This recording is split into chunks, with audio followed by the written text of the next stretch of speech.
Stand by. I want to bring in Jeff Babineau, former golf writer for the Orlando Sentinel, who's covered Tiger Woods extensively. He's now with Golf Services Technology, the company called Sky Eye Golf. Also with us, Kyle Kopko of Elizabethtown College, who wrote a study on the Medal of Freedom Awards, and CNN sports analyst Christine Brennan. She's also a sports columnist for USA Today.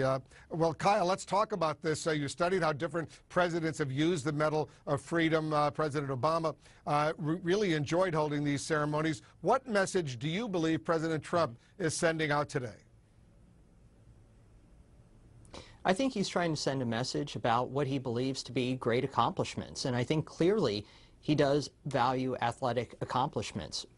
Half of his recipients to date, 4 out of 8, have had significant athletic accomplishments. Just to place this in context, since the Medal of Freedom was established under the Kennedy administration and through the Obama administration, only 4% of recipients were athletes. Under President Trump, half of his medal recipients were athletes. So this is clearly something that's of great importance to the president.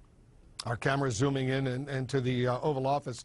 They're just inside the White House, the West Wing. You're looking at it from the Rose Garden, where this ceremony will take place. At some point, the president will walk out with Tiger Woods, and this ceremony will begin. Christine, this comes at a time when we've seen many athletes take a stand on political issues and social justice issues. We've seen skip visits to the White House, which have been so traditional over the years. But Tiger Woods has maintained his relationship, his friendship with the president.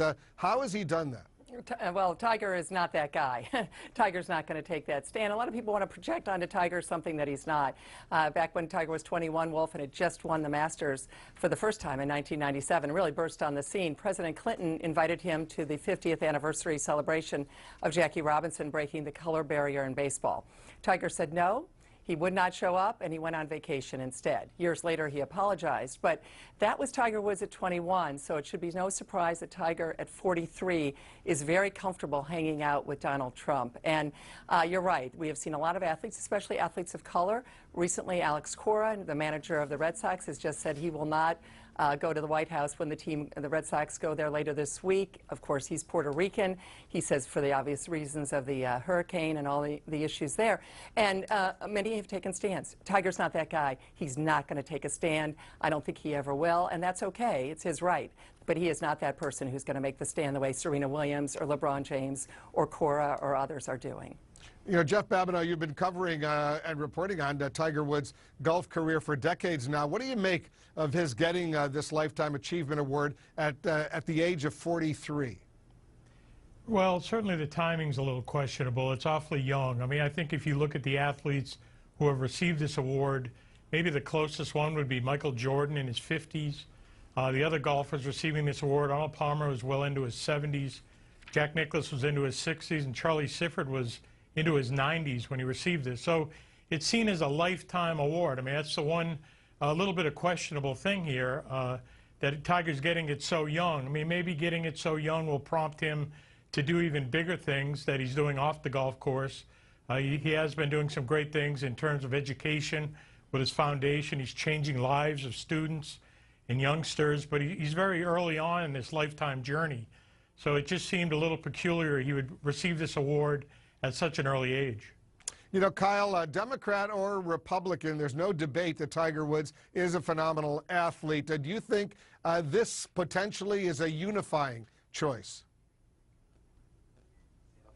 I think so. Generally speaking, athletic accomplishments are neither Democratic nor Republican accomplishments. These are things that all Americans can rally behind. And I think that President Trump's emphasis on athletic achievement is probably intentional. There's enough controversy already in his presidential administration. This is an opportunity for him to associate his presidential brand with a nonpartisan form of greatness, at least a form of greatness that he greatly appreciates. We see the vice president there. Vice President Pence is there. The White House Chief of Staff Mick Mulvaney is already there. It looks like, you know, Jared Kushner is